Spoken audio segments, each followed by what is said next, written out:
Welcome to the Shore Show, Seaside Heights edition. I'm Pat O'Melia here live in Seaside Heights. First off, the weather is fine. We're at 72 degrees. Parkway's good. Turnpike's good. So you can cruise down here. You may have an isolated shower at around 3 o'clock. There's a 51% chance. And then you're clear for the weekend. They did say that rain was going to come in at 11 a.m. this morning. That's why I'm in the garage and not up on the boardwalk. But that is not the case. It is a nice morning so far. So if you're thinking about coming down to Seaside Heights for the 3-day weekend, you're coming down for, the day trip or overnight, head on down. You possibly could have rain at around 3 o'clock for, about 20 minutes. It is amazing as we get more technology and more advanced that we can't predict the weather anymore. When I was a kid, Tex Antoine, you got to be of my age and who Tex Antoine was, iconic weatherman, said the wrong. He was one of the first people to be canceled by saying the wrong thing one time back in, I guess, late 60s, 70s. But he would get the weather right. Here we got satellites. We got everything going on, computers and all. We can't get the weather right. I got to be careful. I got all this equipment here, radio equipment, and it's kind of open. If any rain gets in, like the mixer is gone. So I can't. I'm the only working this. There's no assistants here. I got no people. It's not like when I'm in the studio in North Bergen where I got people. Just me. So I would have to protect all this equipment quickly. And the first raindrop, in my luck, it would hit the mixer. But they're talking rain today at 3 o'clock. At the rate they're going, predicting-wise, you're probably okay. I'm looking at the skies. We look good. So if you're thinking about it, come on down to Seaside Heights, or if you're from South Jersey, come on up to Seaside Heights. Yeah, look, you got a great day. It's a holiday weekend, more Labor Day weekend. It's kind of the official end of summer. School starts Thursday up in my way, and pretty much all over the state, I guess, on the 4th. School starts up. And next week, I think I have to go to visit some of the high schools for my studio program where we're teaching students, juniors and seniors. Somehow we keep sneaking in sophomores, but studio production and radio production. And we've been doing it the last 2 years, and every year we get so much better at it. We tweak the system. We bring in more schools and more kids. This year we've upgraded our studio cameras. We got the 4K. We got the control van that we're putting together right after the show. I'm going to have a radio installed. Then I got to figure out the decals on it. Wednesday, we're putting in the shelving, provided it doesn't rain, so we can haul our equipment. The control van will be capable of television broadcast, radio broadcast, live on location, so these kids can do a lot of things. Whether it's calling football games, baseball games, school events, groundbreaking, whatever it is. And hopefully this year we're going to add some college kids in. There are some restrictions to moving high school kids around. College kids, they're 18, 20 years old, so they're adults. A little easy to move them around. So my game plan is to have the college kids do a lot of the on-location filming as possible and backing up the high school kids. Everything is geared towards the high school. Even I'm bringing in the college kids in, we're all gearing towards the high school program, promoting the high school programs in New Jersey, teaching our kids. But the college kids, they'll be involved with the production of all those events and television shows we do. For that matter, we just finished the B&B show, Best and Brightest for North Bergen, where the kids receive their scholarships. Got some STEM showcase winners. I'm big on that STEM showcase. Got some of those kids in that show. We'll make that public. I think it is public now. I think we did make it public, the B&B show. I'm updating my computers that I have in North Bergen and the one I have in Toms River. Right now I'm on computerless for the studio here. So I would go on YouTube and double check everything, but I'll wait till my studio opens when Garrett gets up there in about 10 minutes.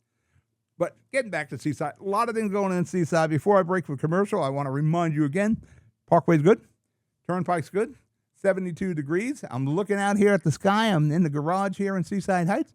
We are looking quite nice. People are walking by, going up to the boardwalk, going up to the beach.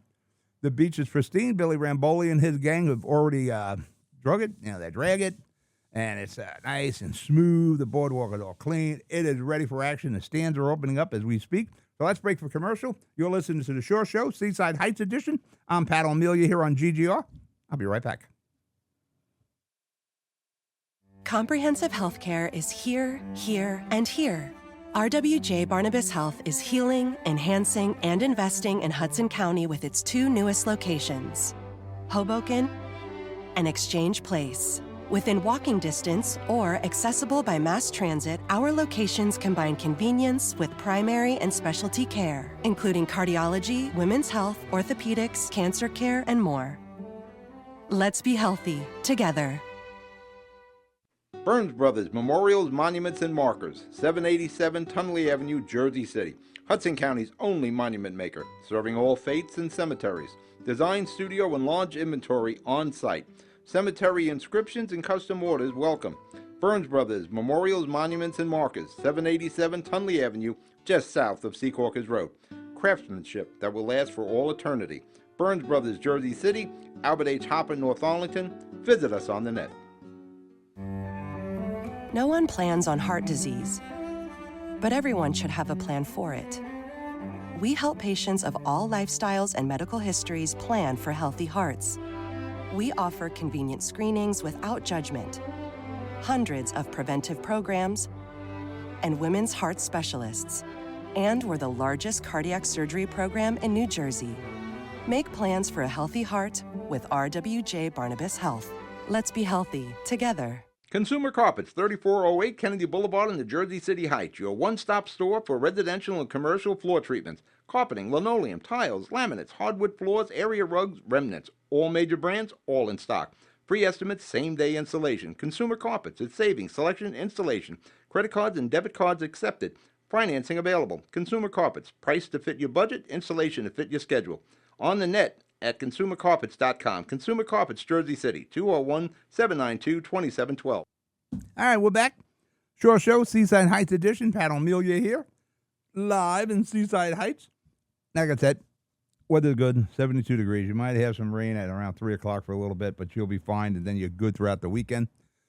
You can get down here for a day trip, hang out on the beach, on the boardwalk, overnight. There's most of the motels that I've seen, the vacancy signs are out, so you got room if you want to stay overnight. I know a lot of the Airbnbs we went to a minimum 3-day rental. My kids have an Airbnb here in Seaside Heights. Normally it's 5 nights minimum, and we went down to a 3. And immediately the downstairs apartment was rented. We had a young lady, Joy, coming in with 2 Yorkies. Good thing about the kids' Airbnb rental here, it's got a big fenced-in yard. So if you're a dog person, and Gina and Evelyn allow pets, this is the place you want to rent. Your dogs can run around in the yard. You got the picnic area. It's a nice setup. But if you're coming down, and you should be, because you got a good weekend, you got some activities going here. You got Princess Friday here in Seaside Heights. Starts at 4 o'clock. Ends at 5 o'clock at the Casino Pier. You can go there and bring your little princess to meet their favorite princesses on the pier. And they got some sing-alongs going on. A lot of things going on the boardwalk today. So head on down. I'd leave now. Get down here. You leave now. You're in time for lunch. Without traffic, you can get down here in about hour 15, hour and a half. So you would have no problem getting down here. So get down as quick as you can. Enjoy the stay. So you got that going on with the princess. The sing-alongs going on. I know we got some more going on here. Let's see what else happens here. I'm reading my phone. Oh, yeah, they got overnight beach camping tonight in Seaside Heights. You can sleep on the beach. It's not a bad idea. And we got it's safe. Yeah, Chief Boyd's got his people going around. It's overnight on the beach camping tonight. It's from 8 p.m. to 11 p.m. Oh, man, I guess you're not a slave. You can just hang out. You can camp on the beach, but not staying there all night, it looks like. 8 to 11. On September the 1st, that's Monday, you got Broadway Meets the Beach. So you got a lot of the Broadway performers on the Franklin Street stage doing routines from their plays and the songs and the dance numbers. So you got a lot going on this weekend. Best thing you can do is go to exit82.com, where you see all the events and all the accommodations and everything that's going on here in Seaside Heights. And you will say to yourself, I should be in Seaside Heights right now. And you should be. You should be heading down here as I speak. Yeah, we were talking about rain at 3 o'clock. It's been a tough season for tourism here on the Jersey Shore. I think it's 14 out of the last 17 weekends it rained. Usually on Saturdays, my wife kept reminding me because we'd come down here for the weekend because the Airbnb rental where the family has the top unit. You come down here and it would like rain almost every Saturday. But, we still persevered in Seaside Heights. I haven't spoke to the mayor yet. I was hoping to have him as a guest. Maybe I'll get him tomorrow if I'm up on a boardwalk. I'd bring him in the garage, but this isn't exactly studio quality here. But I did, it's not too bad. I'm really simplifying this whole radio setup here and trying to condense it as much as possible, making it as stupid as simple to operate. If I'm operating by myself, you can operate it by yourself. So I'd like to have this thing set up somewhere in Seaside Heights where I don't have to be the one hosting the shows all the time, where the town can come in, they can do some emergency broadcasts. If we have the time, we just had a kid in the studio yesterday. A friend of mine's son just graduated, wants to get in the radio business. And I might hand over most of the management to this kid as we build GGR. I want the high school kids involved in their schools. We should be setting up, probably next week, we're setting up the radio station in North Bergen High School. I hope to do the same in Hoboken and in Seacork is high school. And, where the kids can do the exact thing I'm doing right now. They can be broadcasting live, talking about school events, sports.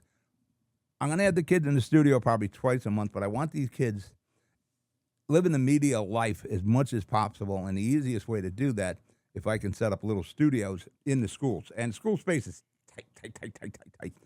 So I need to condense this radio format as small as possible. And if we want to podcast it, have enough room that I can put like one of my cameras there on a tripod so the kids could broadcast live. They'll have the capabilities of doing that. But that's all down the road. But what I'm trying to do here in Seaside with this show is promote what's going on in Seaside. Good example is the weather. Why you need to be on live here. Like I said, last night I'm checking with Alexa and the news, and it's going to rain at around 11 o'clock. I'm on the boardwalk broadcasting from 10 a.m. to noon. I don't want my equipment even getting wet. So immediately I text the mayor, "Now listen, it's going to rain. I'm going to broadcast out of the garage instead." Here I am looking this morning after I already made the call to broadcast in the garage. And it looks pretty nice out there. This is about 9 o'clock this morning, but you already made the call to broadcast in the garage. Now I'm going into the garage. It's a nice day, nice morning. A lot of people would turn around and say, it's going to rain at 11 o'clock. I'm not going down. It's not. That's the problem with weather forecast. It may rain at around 3 o'clock. By then, you're already hanging out on the boardwalk and the beach. Push comes to shove, you run into Lucky Leo's at a coin castle, or just go into one of the places to eat, get a slice of pizza or an early dinner at the Beachcomber or something, and just ride out the rain. It's going to rain for maybe 15, 20 minutes, and boom, you're back enjoying the weekend here. That's why it's imperative. And with the radio program here, Straw Show, which we may rename it next year, Seaside Heights, something or other, that you can get up-to-date information, somebody looking right at the clouds or the sky, whatever you want to call it, and say, yeah, it's going to rain, it's not going to rain, the weather is good, the sand's good, the ocean temperature is perfect today for swimming. Finally, we're done with the rip currents. Pay attention to those flags. Don't listen to me on that. Go to the beach and look at those flags. You want to see green. You don't want to see red flags over there. But that's why we need to do the show. The show needs to be live at least during the summer. I say like Friday, Saturday, when people are planning to come down. And if we can push another days out of it, fine. But with the radio, with the format with GGR, you're going to have the high school kids during the day. We have I do the city show. I'm kind of kicking around the idea of doing a 2-hour show. I don't know, about 5 days a week, maybe 3 days a week. So we got to fill the slot there. We got a medical show coming on that may involve RWJ Barnabas. Talk about taking forever to make decisions. We may just go with the medical show and wait for RWJ Barnabas to join us. You got some colleges. You got the college kids. I know NJCU, I want to bring the college kids in so they can do some programming on the radio. And you look at it, you got 24 hours a day, 7 days a week. It's amazing how fast those hours go by. And probably in the evening, we'll repeat shows. Or what I want the kids to do is like the basketball, broadcast the basketball games live on the radio. Do the analysis, the play-by-play. The kind of things I want the kids to get involved in. Like the kid that's coming in, a friend of mine's son, Graduated from college, wants to get into sports radio in particular, but so are thousands of others. So you need the experience on your resume that you've programmed, you've engineered, you've hosted, you've set up schedules, you've done all this. You've been behind the mic, you've been in front of the mic, you've put programs together, you've logged the commercials, you've written the commercials, all those things. And that's the stuff that the kid will learn with us. And like I told the kid, you do a couple of years with me, you get their resume, and you can send it to FAN, ESPN, Town Square Media. They're going to see that you spent a couple of years actually doing it, working these boards, working everything. So there's a lot of goals for the GGR radio format, and one of the particular ones is promoting tourism here on the Barrier Islands, Seaside Heights in particular. And that's what we're working on here. Hopefully we can find a space down here somewhere. I'm going to talk to the mayor about that to see if we can get the town, the borough, to donate some space here for the radio. And like I said, I'm making it as stupid simple as possible that, somebody from the administration could come in and just turn everything on and start broadcasting. And as long as we got the time slots available, fine with me. Like I said, we got 24 hours a day, 7 days a week. For that matter, we're setting up debates in Jersey City. We got a big election here coming up in November for mayor. Stephen Phillip, our 3-term mayor, is elected not to run. He ran for governor, ran a good campaign, lost out to Mikey Sherrill. But Phillip's young. He can wait 20 years and still be the young guy in politics. So we're replacing Steve Phillip eventually now. So we're in November. In January 1st, we'll have a new mayor and new city council. So we're going to do 2 debates, doing one on July 30th. We're producing it for NJCU. That'll be live.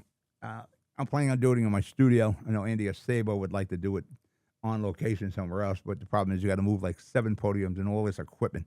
I already have a big studio. For that matter, during the week, we may have 7 candidates for mayor. So that's 7 podiums plus a moderator. So we got to figure out camera angles and how we're putting up 7 podiums. And the studio's big, but it gets real small when you're dealing with 7 podiums. And on October 22nd, we'll have a second mayor of the Hudson Media Group. We've been doing debates going from radio back in the 90s throughout the 2000s. Nobody's produced more debates than I have. Actually, I'll do some of the council debates, trying to get airtime on the cable networks. For that matter, those September 30th and October the 22nd, they'll be broadcast in Jersey City on Comcast Cable 190 and 1098. It's getting harder and harder to find time slots to do the council. I may just go with the council on Twitter and YouTube, that sort of thing, instead of trying to get them on the cable networks. There's we got 6 wards, so we got 6 wards we got to do. So that's 6 debates, 1 for each ward. You can't do council at large because there's just too many candidates. I'm talking about the 7 podiums. You need a lot of podiums. And you don't want to do 2, council at large A and council at large B. You want some sort of matchup with somebody's council candidates. So you want good face-to-face. You don't want to have one group of people on Tuesday and a different group of candidates on Thursday. But, getting back to Seaside Heights, that's the goal of GGR. Also, if we can bring in kids from the Ocean County Community College or the VOTEC down here, that they can learn, all the better. That's what the Hudson Media Group is a teaching studio. For that matter, I'm still kicking around the idea. I guess I should kick it pretty soon if I'm going to go full teaching, or like I'm doing right now, where we produce and we get the kids involved in the productions we're producing. I might just go full teaching all the way. We did start a 501c3 for the program. I'm getting up on my years. How many more years I got left of doing this? So the program will be my legacy, and hopefully I have a lot of kids with the high school and the colleges coming in. Years ago we used to get interns from the colleges until MLB opened a studio in Secaucus, and all the kids wanted to go to MLB. With me, they actually learned. You learned the equipment. Once you learned the equipment, I threw you in the deep end of the pool, and you were starting to work, and you actually worked as if you learned as if you were an employee. And that philosophy worked, because every kid that interned with me, some of them stay on and worked in the studio. I was freelancers. Every one of those kids that interned and worked in that studio are still in this business today, going back to 2004. So we do a pretty good job. But you get to learn everything: cameras and audio and lighting and set design, set development, editing, graphics, voiceovers, writing the commercials. It's all done in the studio. So it's a good learning experience, and it's a 5-day a week, actually 7-day a week studio. But we try to stay away from the weekends. Who the hell wants to work the weekend? All right, listen, we're going to break for commercial. You're listening to the Shore Show, Seaside Heights edition. I'll be right back. Newport, the luxury waterfront community on the Hudson River, offers a quality of life you deserve in one of our many high-rise towers. With amenities such as the on-site Newport Path, light rail, Newport Town Square, 3 playgrounds, dog run, upscale restaurants, retail giants like Kohl's, JCPenney, Macy's, and Target. Morton Williams and Acme Supermarket are just outside your front door. A health and fitness center, skating rink, and medical facilities are also on site. Enjoy the New York skyline from our waterfront and various parks. Manhattan is just one path stop away, or a quick ride through the Holland Tunnel. Nursery and private elementary schools all on site. 12-screen movie theater at the Newport Center Mall. Looking to visit? Stay at the Westin or Marriott Hotel. For more information, visit us at newportnj.com. Make lasting memories to cherish forever. It's incredible. It's you, Newport. Live like you want. Panapinto Properties, Jersey City, shaping the workplace with state-of-the-art office spaces and addresses your company desires. Building residences that define your home environment, adjacent to all modes of transportation with on-site parking available. The right address, the right lease. Call 201-521-9000 or visit online at panapintodevelopment.com. Panapinto Properties, building Jersey City for everyone. Good Friend Self-Storage in North Bergen, New Jersey is a fully climate-controlled facility equipped with state-of-the-art security, packing supplies, a Refer Friend program, and multiple loading docks convenient for commercial use. Located just off of Route 3 at 4301 Tunnelly Avenue, Route 1 and 9. Call 201-867-2444 or visit us on the web today. Good Friend Self-Storage. Let us be your good friend. We're back. Shore Show, Seaside Heights edition, live here on GGR Radio in Seaside Heights. Like I said, the weather is good. That's why the show is important. So I can tell you the weather is good right now. You can get in your car, drive down here. You might have some rain at 3 o'clock. Maybe. Probably not. But head on down. Like I said, if you left right now, you could be having lunch on the boardwalk here in Seaside Heights. You could be at the Beachcomber. You could be at the Spicy Cantina. You could be at Maruka's. You could be at Midway Steaks. You may want to go up the boardwalk to a Steaks Unlimited, right across the street from the boardwalk. There are a lot of places to eat. You got Marathon Pizzeria. You got the Lobster Shack there at the Aztec. I think it's the Lobster Lounge, actually. You got Mr. Softy has a stand on the boardwalk. Not a truck, a stand on the boardwalk. Actually, I have not gone up there yet to have Mr. Softy, and I'm a Mr. Softy fan. I grew up listening to that music when I was a kid. That truck came around 8 o'clock at night. You run out there and get a Sunday. That was living when you were a kid then. But there's a lot of places to eat. There's a lot of events. There's a lot of games at chance, of course. Pop the balloon, go see Dave Scott at the casino, Coin Castle, rather. Win some candy. Yeah, it's pretty like unlimited. You got the casino pier with all the rides. You got the go-karts. You got the water park.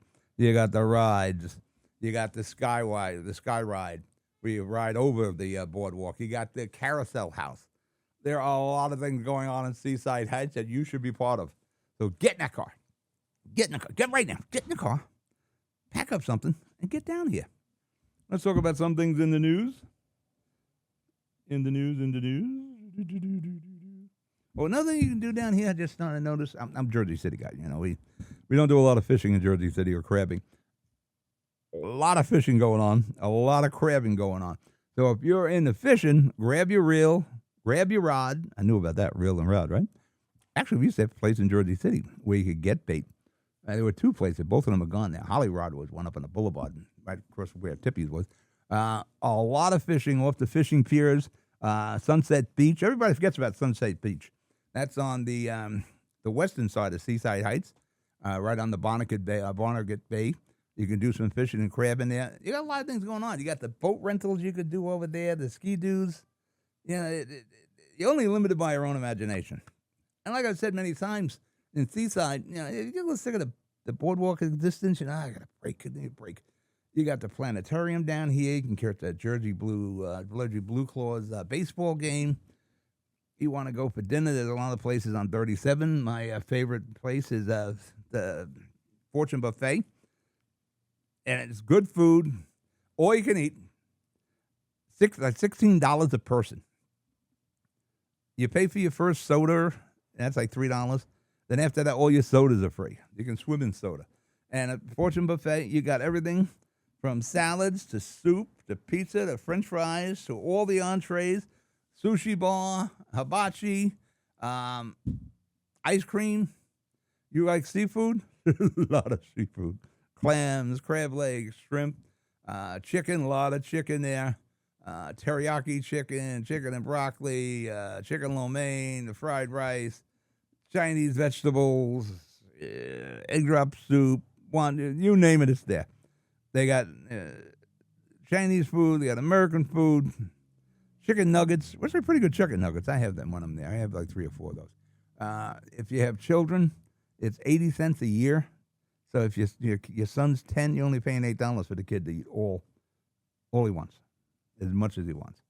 So it's right there on Route 37, right off St. Catherine's Boulevard, next to the new RWJ Barnabas Children's Hospital. You take the Jersey jug handle there, go across Route 37, first driveway, go straight down. And there's Fortune Buffet, and there's a big cinema there. All first-run movies. I don't think there's any second-run movies anymore. There's a lot of places to eat in there also. You got a pizza joint, you got a frozen yogurt, but you got the big cinema. And the best deal in food is Fortune Buffet. But on Route 37, you got the Wendy's, you got the McDonald's, you got the Tom's River Diner on Fisher Boulevard, you got Four Seasons, you got the new Gal restaurant that was the Crystal Diner, now it's the Gal. You got Jersey Mike's. You want to stretch your dollar, you can do it in Seaside Heights. Seaside Heights, weekend, week, overnight, fits in anybody's budget. Just got to strategize a bit. But I mean, if you're coming down for 3 days and you got an apartment like the Airbnb rental at my kid's house, go to ShopRite, lay in supplies. This way, you can enjoy the pizza and cheesesteak or sausage and peppers on the boardwalk. But you can, eat at your apartment. You can have your lunch, your breakfast, dinner, and you're saving money that way. Like I said, Seaside Heights can fit into anyone's budget. You just got to strategize, and there's always something going on.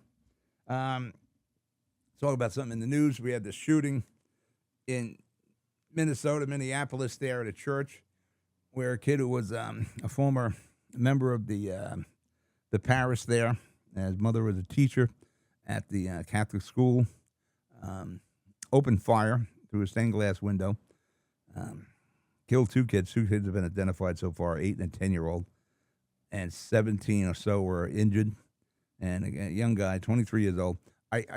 And of course they're blaming guns. You want to push blame away from where it needs to be looked at here. First off, I need to understand why young people have this much hate in their hearts, especially this kid. Now that the kid hated everyone, Catholics, Jews, you name it, hated him, Donald Trump, everybody hated everybody. Somebody had to see that. But young people, you don't know where the mindset is.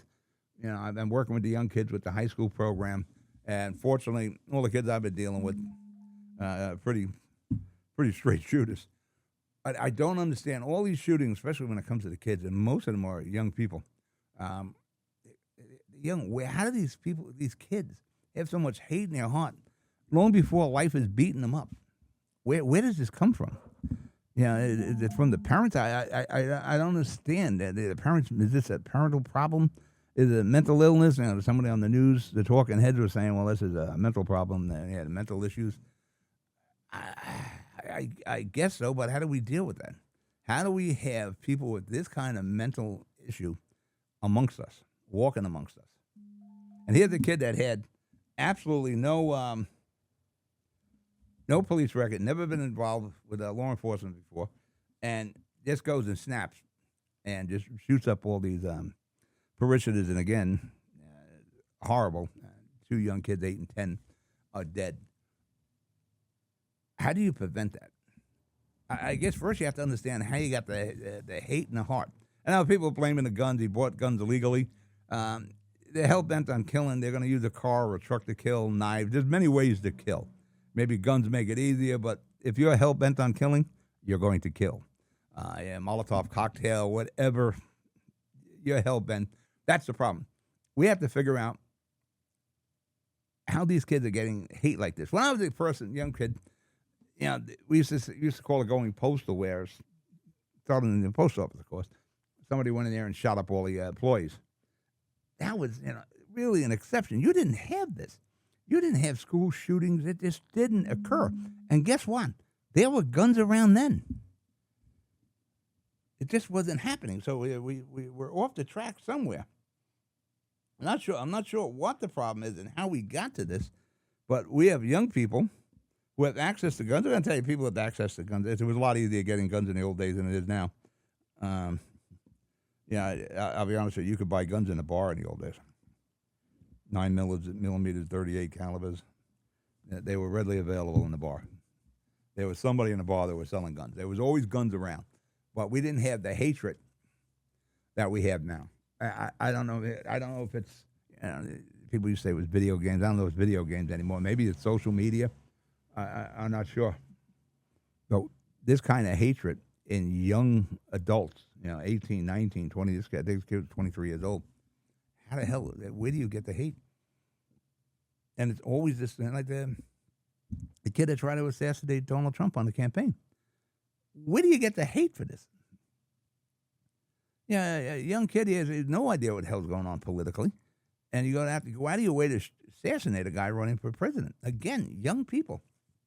If you look at a lot of these mass shootings, the kids who are doing this.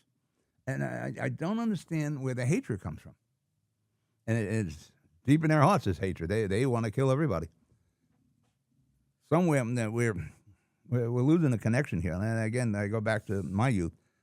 This didn't happen.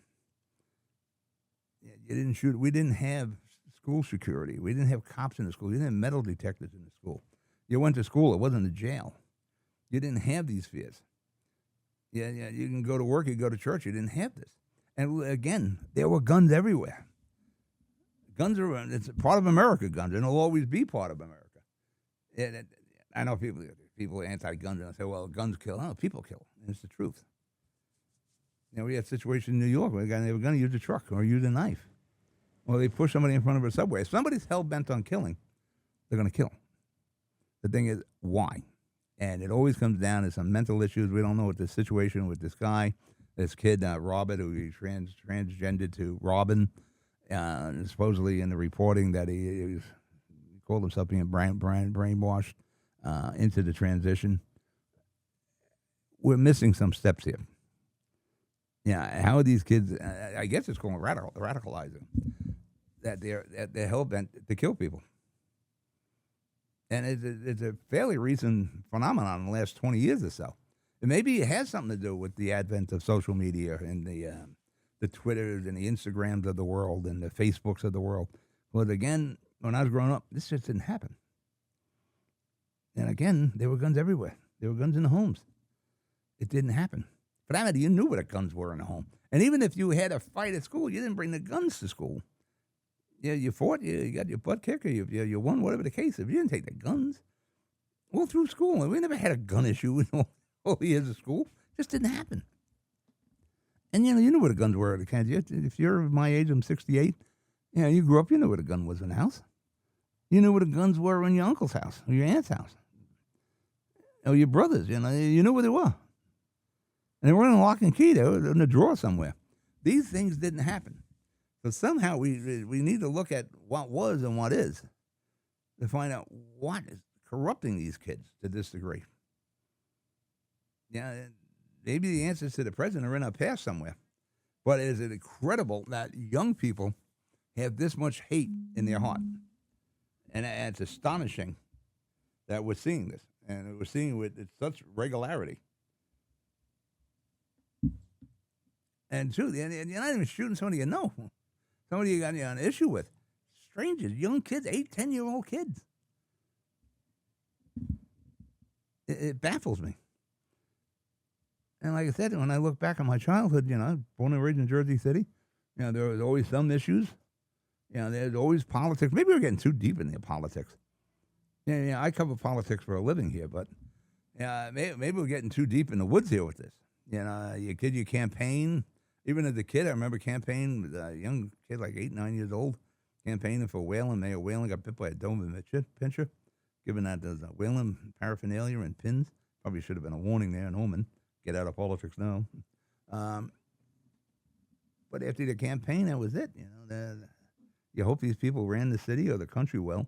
Yeah, you didn't take them as a personal failure if your candidate lost. Do it again in 4 years.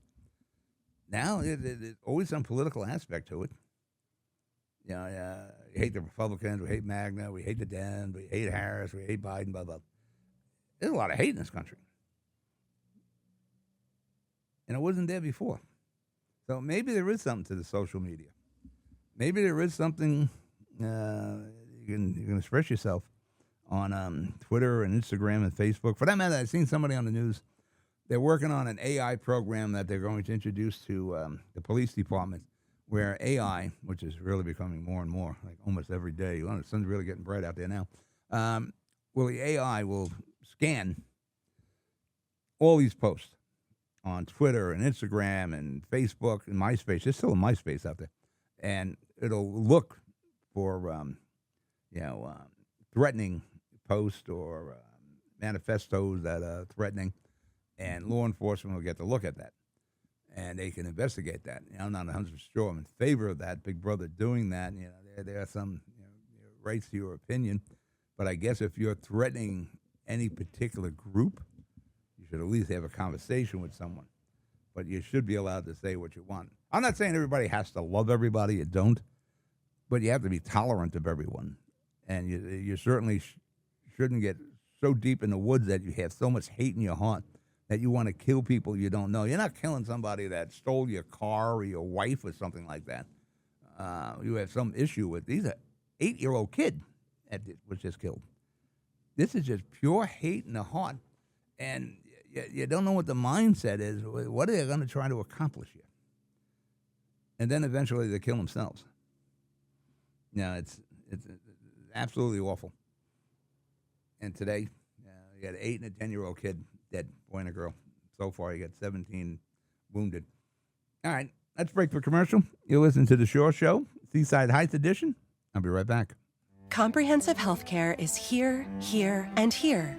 RWJ Barnabas Health is healing, enhancing, and investing in Hudson County with its 2 newest locations, Hoboken and Exchange Place. Within walking distance or accessible by mass transit, our locations combine convenience with primary and specialty care, including cardiology, women's health, orthopedics, cancer care, and more.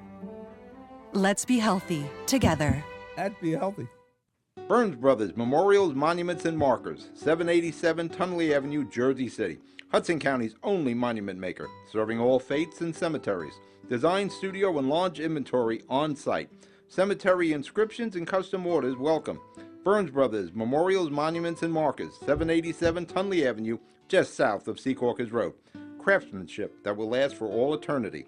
Burns Brothers, Jersey City, Albert H. Hopper, North Arlington. Visit us on the net. No one plans on heart disease, but everyone should have a plan for it. We help patients of all lifestyles and medical histories plan for healthy hearts. We offer convenient screenings without judgment, hundreds of preventive programs, and women's heart specialists. And we're the largest cardiac surgery program in New Jersey.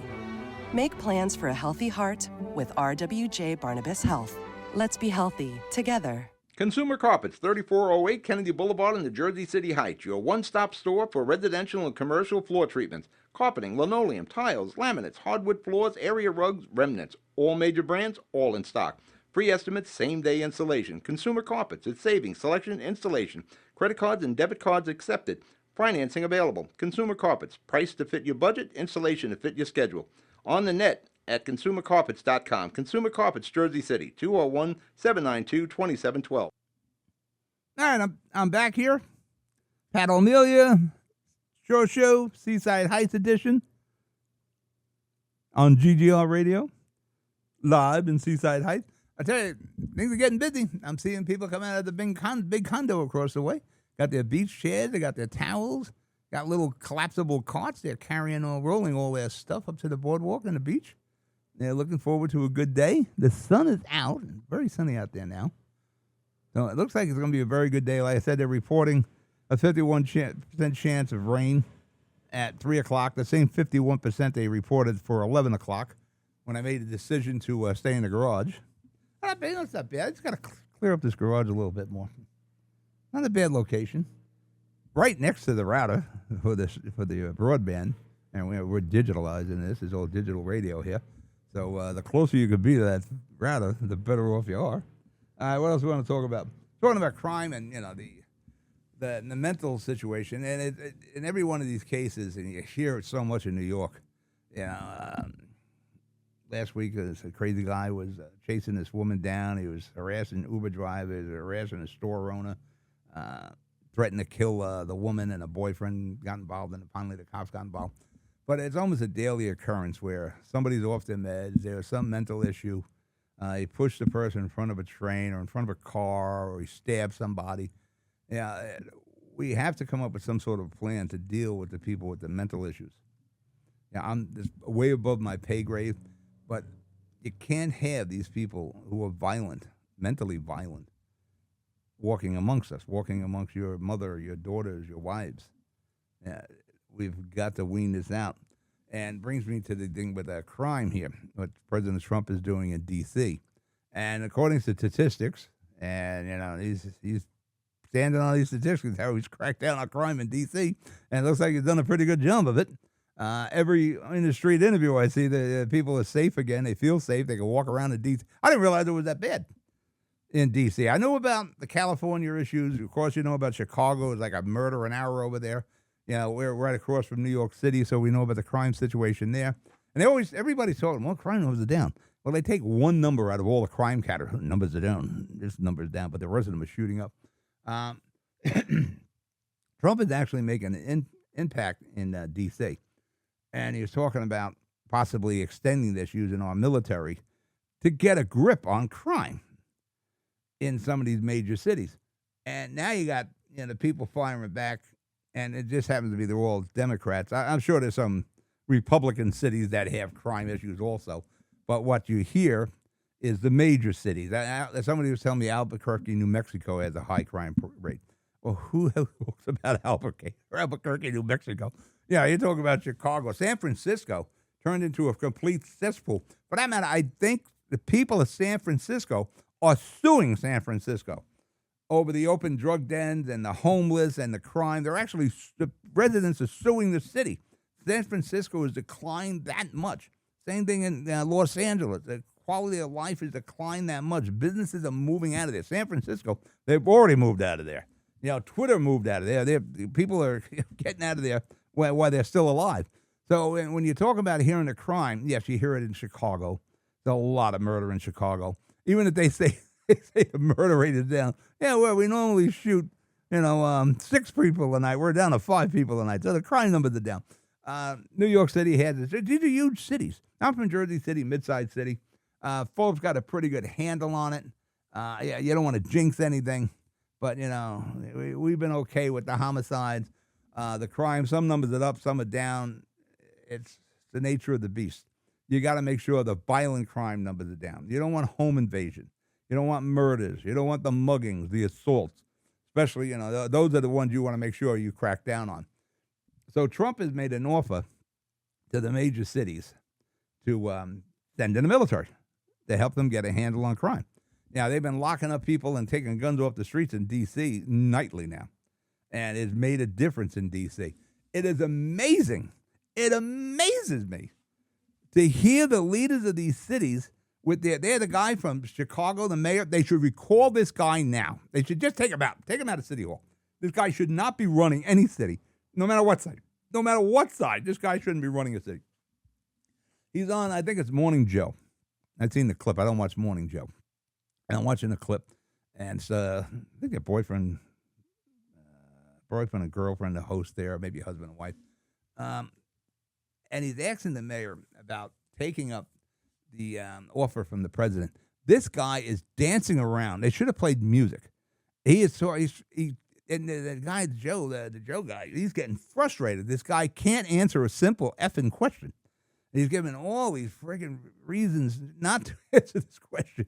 Actually, one point is that the reason we have crime is because we don't have affordable housing. I don't know how that equates to crime.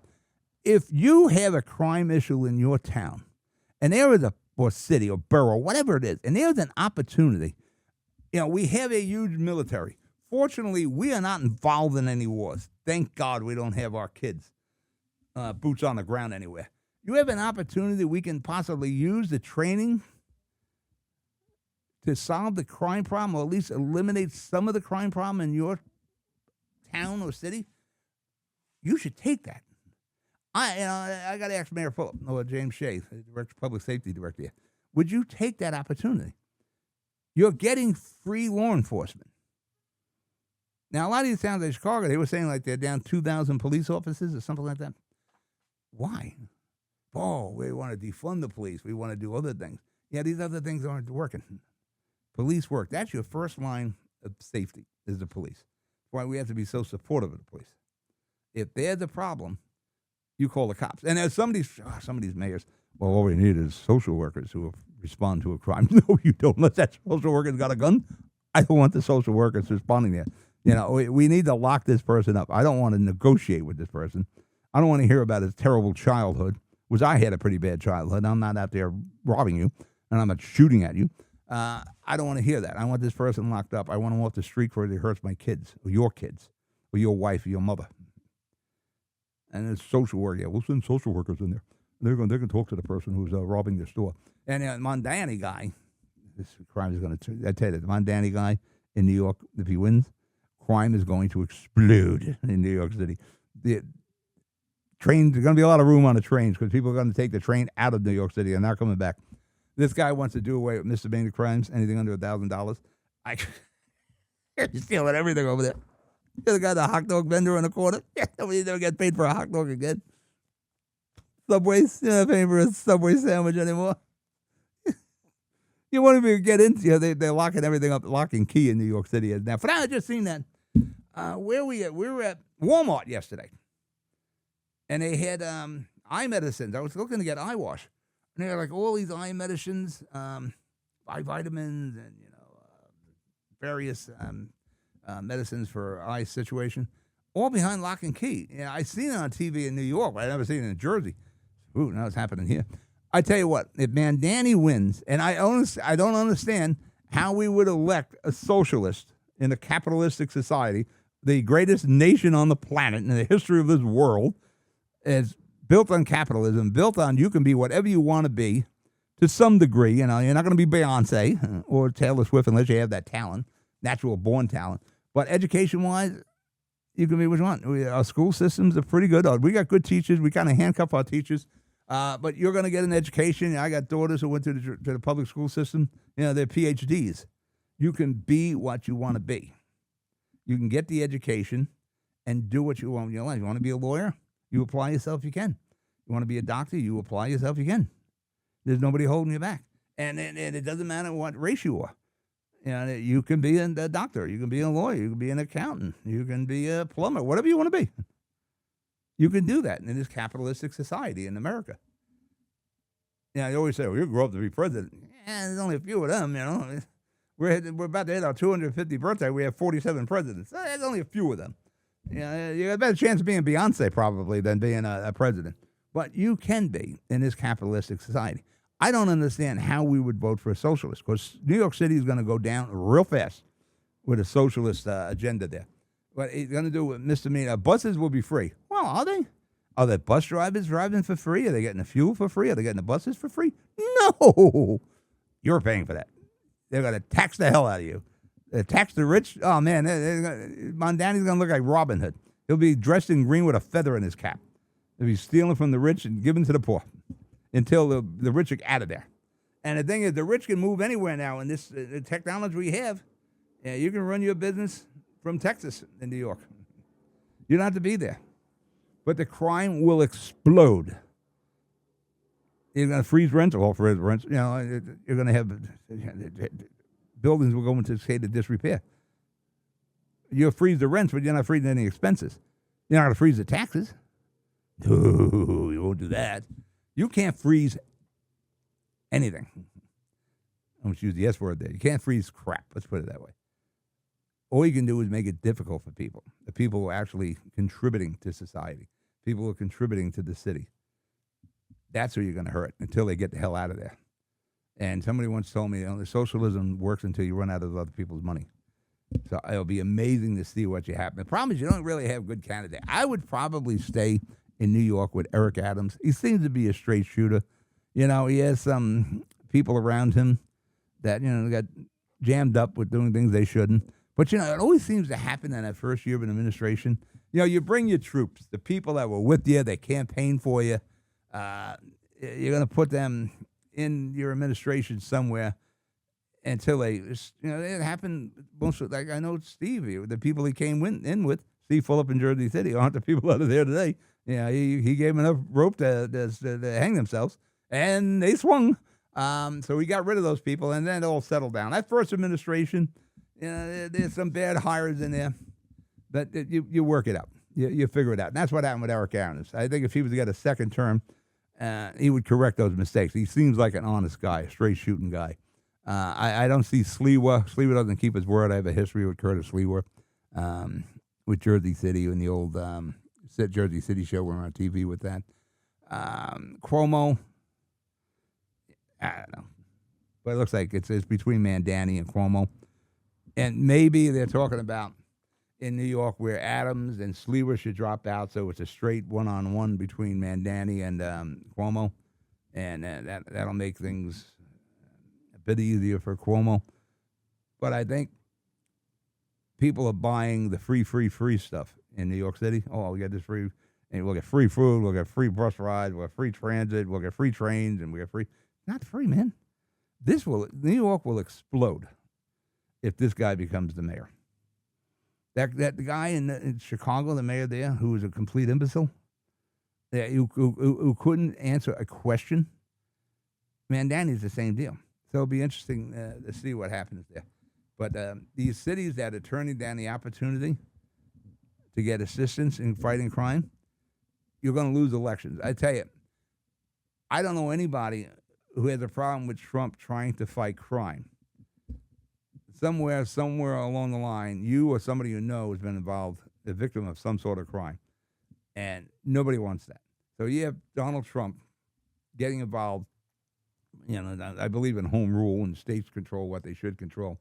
But if you're not controlling the crime, then somebody's got to step in and make your family safe. And that's if we need Trump and the federal government to do it, fine.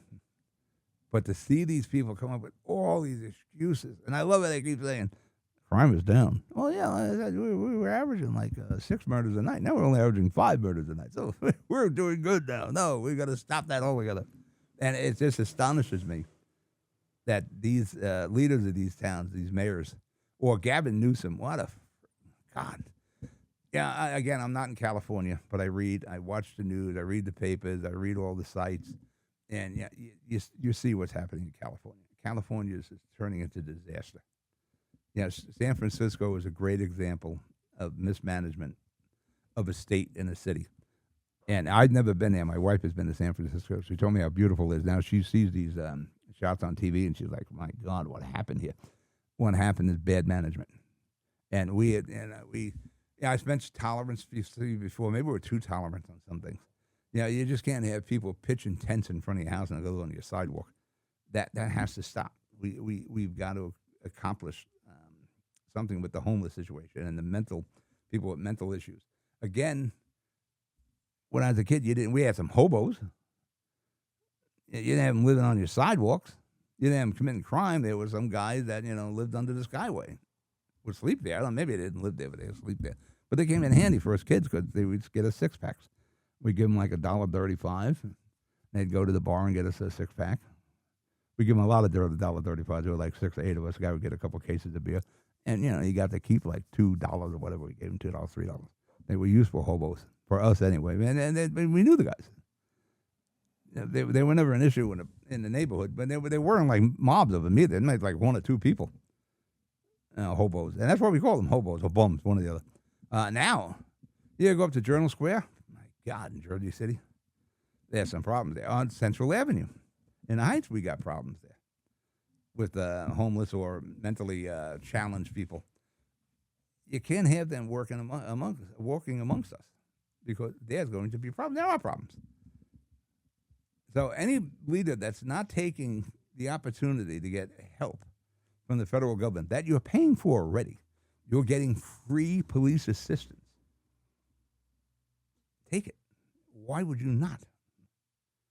You have an opportunity to make your town, city, borough safer. You take that opportunity. Now, Trump's waiting for the invitation. All these people fell into a trap because the minute there's another shooting in New York City, and you just wait probably by the weekend, where Eric Adams and hold a press conference, and the reporters are going to say, well, we have a crime issue here. Are you going to take up the president's offer for federal help fighting crime? That's going to be in every press conference at every crime scene, every crime press conference. That question is going to come up. And Adams or whatever mayor it is in whatever city or state are going to do that humming. Oh, well, crime's down. Like I said, we used to average 6 murders a night. Now we're down to 5. So let me pat myself on the back on that. Or the idiot said, well, you want to cut crime? Get affordable housing. I don't know whether that equates to somebody not, shooting someone, but okay. It makes no sense to me, but you made no sense in that whole interview. And I'm sure it's on YouTube. It's hysterical to watch this guy. You could see he is like so unqualified to be a mayor. And it's astonishing. Yeah, you wonder about the people of Chicago. But now you may see that repeated with Mandani in New York City. And that'll be interesting to watch because, and being from Jersey City, we'll feel some of the effects of that in Jersey City. Yeah, that what happens in New York City swims across the Hudson and gets into us in Jersey City in some shape or form. So it'll be interesting to watch what happens here. But it amazes me if somebody would vote for a socialist.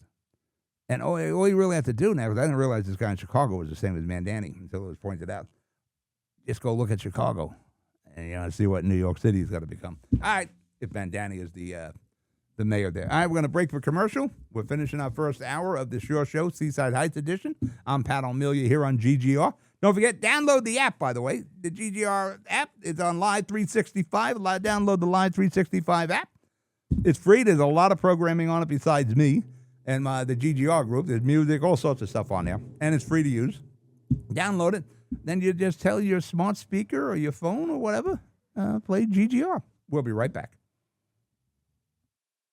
Comprehensive healthcare is here, here, and here. RWJ Barnabas Health is healing, enhancing, and investing in Hudson County with its 2 newest locations, Hoboken and Exchange Place. Within walking distance or accessible by mass transit, our locations combine convenience with primary and specialty care, including cardiology, women's health, orthopedics, cancer care, and more. Let's be healthy together. Burns Brothers Memorials, Monuments, and Markers, 787 Tunley Avenue, Jersey City. Hudson County's only monument maker, serving all faiths and cemeteries. Design, studio, and launch inventory on site. Cemetery inscriptions and custom orders welcome. Burns Brothers Memorials, Monuments, and Markers, 787 Tunley Avenue, just south of Secaucus Road. Craftsmanship that will last for all eternity. Burns Brothers, Jersey City, Albert H. Hopper, North Arlington. Visit us on the net. No one plans on heart disease, but everyone should have a plan for it. We help patients of all lifestyles and medical histories plan for healthy hearts. We offer convenient screenings without judgment, hundreds of preventive programs, and women's heart specialists. And we're the largest cardiac surgery program in New Jersey. Make plans for a healthy heart with RWJ Barnabas Health. Let's be healthy together. Consumer Carpets, 3408 Kennedy Boulevard in the Jersey City Heights, your one-stop store for residential and commercial floor treatments, carpeting, linoleum, tiles, laminates, hardwood floors, area rugs, remnants. All major brands, all in stock. Free estimates, same-day installation. Consumer Carpets, it's savings, selection, installation. Credit cards and debit cards accepted. Financing available. Consumer Carpets, price to fit your budget, installation to fit your schedule. On the net at consumercarpets.com. Consumer Carpets, Jersey City, 201-792-2712. We're back. Show Radio, Seaside Heights edition. Pat O'Melia here on GGR, live in Seaside Heights. Beautiful day in Seaside. The sun is really out now in Seaside Heights. Beautiful day. There is no rain like the weatherman said. He said it would be raining right now at 11 o'clock. There is no rain. It's all sun. So you can't listen to these weather guys. Why you have to be on live. So I can tell you, listen, the weather's fine. Come on down. Come on down. Enjoy a nice day at Seaside. Stay over. Yeah, if vacancies at the motels. You got Airbnb rentals. You want to stay the weekend. This is like the official end of summer. Even though this was my time of summer, before the kids bought the house down here, we would come down the end of August into September. And the kids are back in school. Less traffic on the boardwalk. Everything is still open. The food is the same. Everything's just less people. The boardwalk is less packed. So this is after Memorial Day is my time of year. And then you start gearing up for what would really be the end of the Seaside season. It's Columbus Day.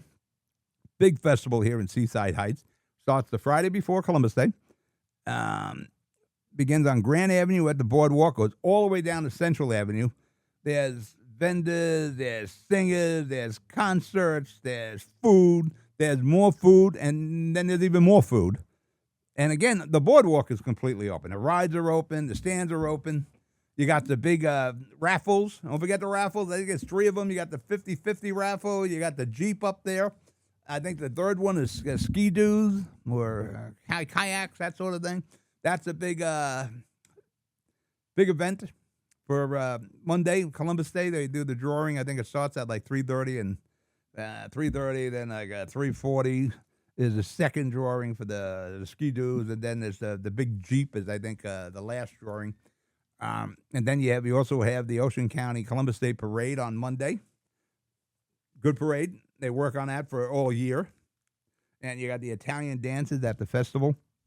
I said many times on the show that we've been doing for Seaside. Before the kids bought the house down here, we would predominantly stay at the Aztec or the Belmont. But coming into the Columbus Day, we would stay at the Aztec all the time. The Aztec Resort right on the boardwalk. Nice place. Actually, I just did a lot of renovating up there. They did a lot of painting. I should take a venture up that way. It would be without fail the Italian dances. The reason they were good, they are good, is because they practice a lot. And they would be right above my room, practicing all the time. The music and the footsteps. But they're excellent dancers. You got a lot of the Italian music, different groups, different concert performers. It is probably one of the best Italian festivals you can attend. You know, it's a lot of retail in there. You can buy the shirts, and you got the Jersey Lottery there giving out a lot of swag. Come on down. Again, we'll probably have the Airbnb for a 3-day rental here in Jersey City and Seaside Heights. Oh, man, I'm a little out of whack here today. So you can rent the Airbnb down here. And let me get it up. Let me get the Airbnb number. So you can go online to Airbnb, and you can rent the kids' Airbnb here. That's not the one. I got it in here somewhere. Hold on. Airbnb. If you're interested for Columbus Day, you should get some days in September. You can rent my kids' Airbnb. Go to Airbnb, then put in 414-53636. That's 414-53636. And you can rent the kids' Airbnb here in Seaside Heights. It's a legitimate apartment. It's an apartment, honest apartment. You got 2 bathrooms, 2 showers, full kitchen, dining area, bedrooms, storage, 2 TVs. You got all the streaming channels. For that matter, the Thunderbolts, probably the best Marvel movie in quite a while, is streaming on Disney. You got Disney Plus down there. Got Netflix, Hulu, Yeah, you got them all ESPN. Next week starts the NFL. And you want to make sure you get the ESPN. I don't know how the games. I got to look at the FanDuel. For that matter, we'll be starting the jersey line next week. I'll be making my football picks Monday, so I can give them to Garrett. Garrett has designed an entire new jersey line. We'll see how this works out. I'm used to my old one. I'll give Garrett the benefit of the doubt. It looks a little busy, but we'll see how this all works out. We'll see how it works out. I'll be doing my picks. And this year, not only you'll get my football predictions, you will get Chat GPT, is it? They'll be making that. The AI will be making some football predictions. So we'll see who does a better year. I had a positive year last year. I think it was up like 9 or 10 games by the end of the year. The beginning of the year, and it looks like it's going to be the same way again. They're not playing your starters or your quarterbacks, starting quarterbacks in the preseason in an effort not to get them hurt. Well, they're not in the groove either when they start. So last year, I took some beating over the head picking games in the first 2-3 weeks, and I had to climb out of a deep hole by the end of the year. So I'm going to try to avoid that by using some different strategy. Yeah, you take some of these guys like Pat Mahomes, played a few series. I don't think Aaron Rodgers played any series for Pittsburgh. Herbert in that's not San Diego. Los Angeles Chargers. They'll always be the San Diego Chargers to me. Joe Burrow in Cincinnati only played a few series and play a lot of downs. You don't want to get the kid hurt. So you're not really in sync, and you can practice all you want. It's a different deal when you got somebody who's trying to sack you and somebody's putting real pressure defense against the wide receivers. They're not doing that in the practices. So those first 2 or 3 weeks is almost like preseason. But you're going to need your ESPN. I got to check FanDuel and see what ESPN games are. I know Thursday, that's the season opener. That you'll have probably on Channel 7 and Amazon. Friday, I think it's just on YouTube, but I think YouTube's letting everybody watch it for free in hopes that you'll take the NFL ticket. And that's like $400. And that really got expensive. And after that, you got Netflix is involved with games, Amazon's involved with games, ESPN's involved with games. And it may happen this year where you will not have any games on your normal networks, 2, 4, and 7.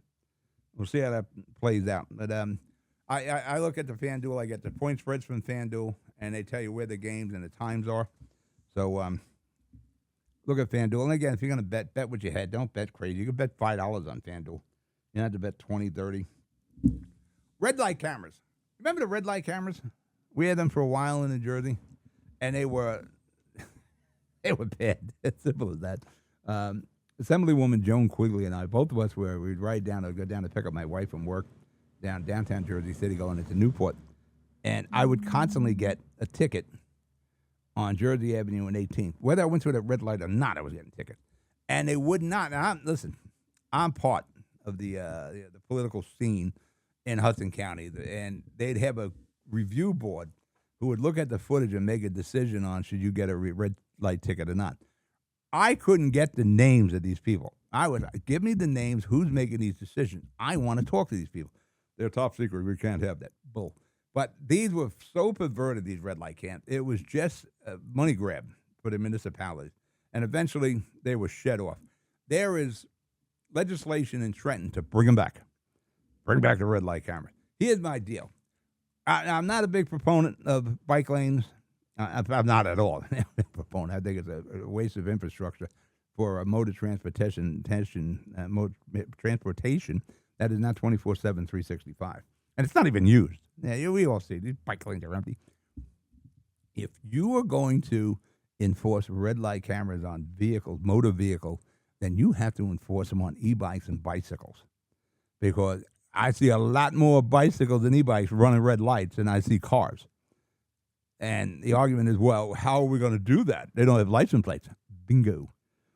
They need license plates. They should have an operator's license. If you're going to share the road, and this is the argument with these bikers, these bicyclists, enthusiasts, and bike lane people.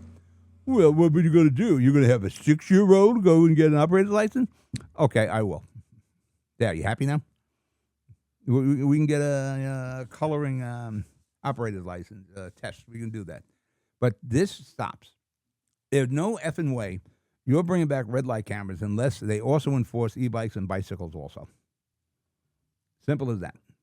Now, these bikes, they go up going the wrong way up one-way streets. They blow through red lights. They cut in front of vehicles constantly. They need to have insurance also. Not to get off the red light topic for a second here.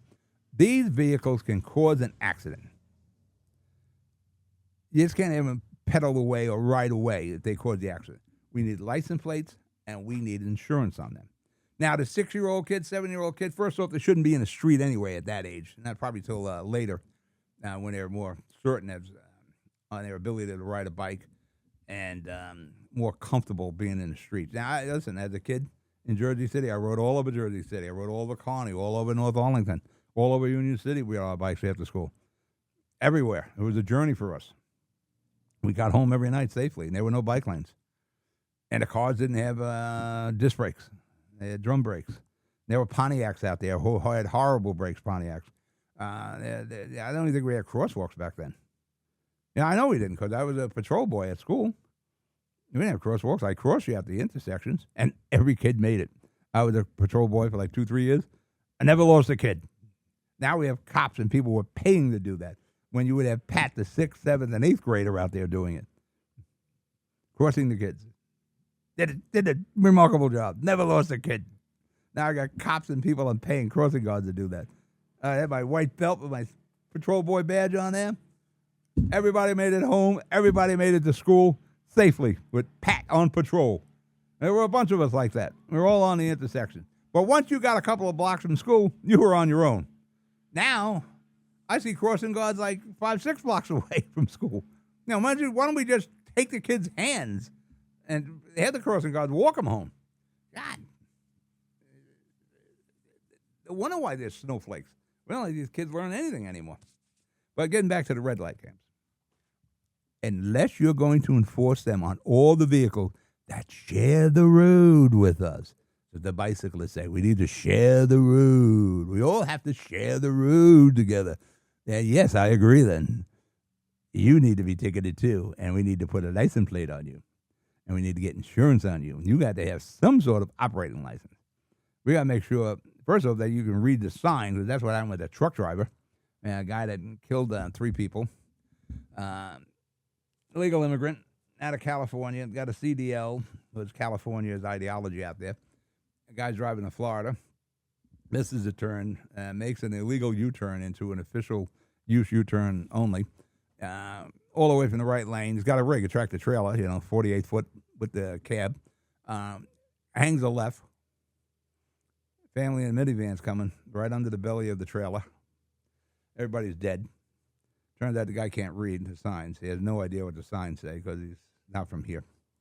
So, yeah, we need some sort of operating license for these people on bikes. If you're going to bring light cams back, I want the e-bikes and the bicycles too. Or don't do it.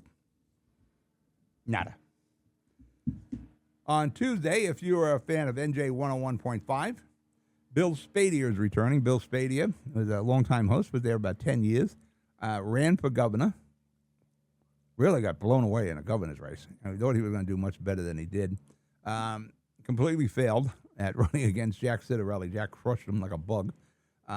He's returning Tuesday. It'll be interesting to see if his attitude changes at all after being soundly defeated by Jack Citarelli. Actually, Spadia was kind of running for governor for the last 8 years. Well, he's certainly running against Citarelli. He ran Citarelli down severely the last time around when he just narrowly lost to Phil Murphy, like almost 3%. Spadia was doing no favor on NJ 101.5. And now they're bringing him back in the heat of the campaign for governor. And things are really picking up after Labor Day. All the elections will pick up after Labor Day. I don't know if that was the best move. You probably should have held off bringing Spadia back until after November 4th. And Eric Scott, what a good soldier. I actually thought Eric Scott did a better job than Bill Spadia. Eric Scott, sometimes you would get off on his tiki bar and birds living in his tiki bar, that sort of thing, and some other other items that really were newsworthy, in my opinion. But Spadia would do it all the time.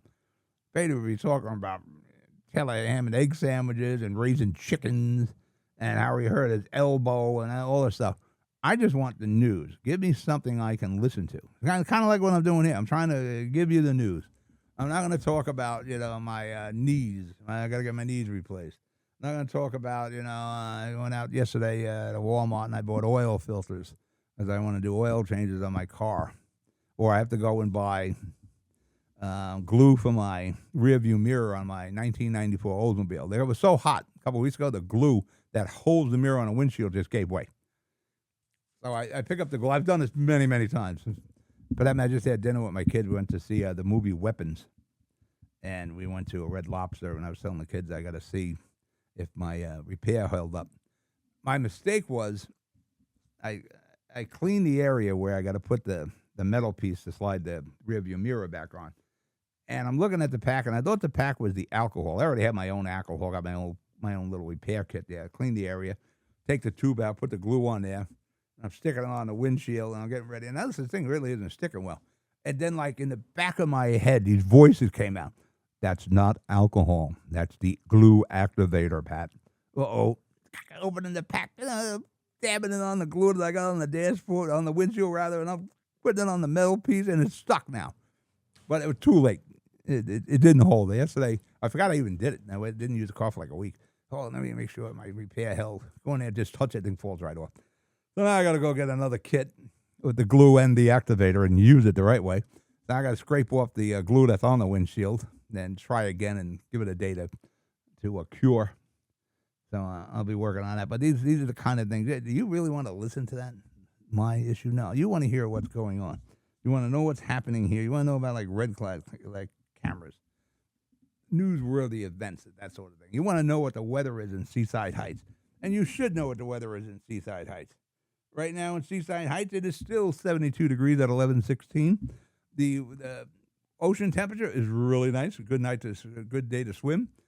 As I understand it, look at the flags on the beach.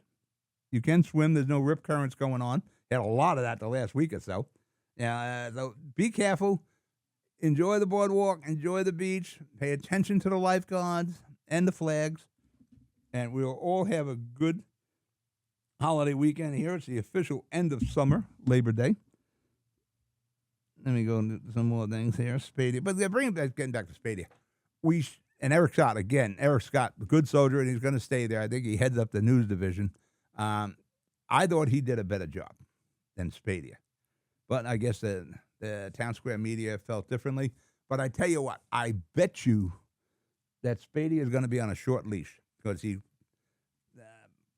banged heads with corporate people at Town Square Media, especially during the pandemic, and over the possibility I'm going to run for election, not going to run, we're going to make an appointment, we're going to make an announcement, we're going to make an announcement. I guarantee he's on a short leash. And they've seen what Eric Scott can do in the big chair. So Spadia will be on a short leash. And Spadia didn't get any nibbles from anywhere else. None of the other networks, radio networks were bringing him in. None of the TV networks. And I'm surprised he didn't even try to do anything on his own on YouTube. But he went back to Town Square Media. And we'll see how it goes. But I just think he has a problem with Jack Citarelli. For that matter, he was a Republican candidate. You think he would have endorsed Citarelli by now. But he didn't. I think it's a big mistake bringing him back right now. It can only be detrimental to the Citarelli campaign. So this guy is not neutral. Now, we'll see what happens here. But I think that's a problem. Town Square should have brought him back on November the 5th. But for whatever reason, they didn't do that. Like I said, the NFL. Well, let me do this Cracker Barrel thing. I have never been to a Cracker Barrel. I'm not even sure there are Cracker Barrels in the area around here. Not sure at all. Maybe down South Jersey, somewhere like that.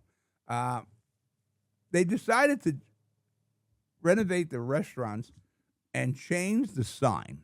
Now, the old sign had an old guy sitting on, I don't know, a pickle barrel or something like that, or an old chair, whatever the hell it is. And you had the old-timey Cracker Barrel. And they changed it to just says Cracker Barrel with the font on a barrel laying on its side. And people lost their minds over this. Problems with social media again. People lose their minds over everything. Everybody is offended on social media. Why did they change it? I'll never go back to Cracker Barrel again because they changed the sign. Give me an effing break, really. They try to modernize it. That is the problem. Okay. But they got a lot of publicity out of it. So they're going to go back to the old guy sitting on a pickle barrel or a chair or something like that next to the old-timey Cracker Barrel. And everybody's like, oh, that's so great. My life will be so much better now that they have the old sign back. Who gives it?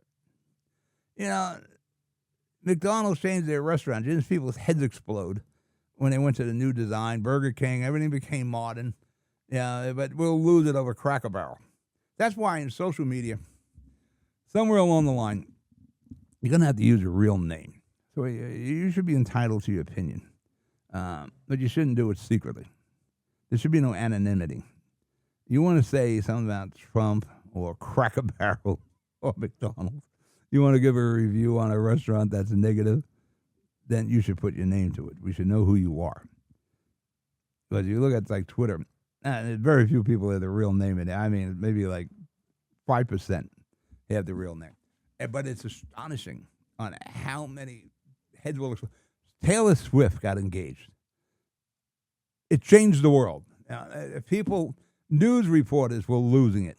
Are you serious? I hope it works out for her. You know, I became aware of her, I guess, 2004, something like that.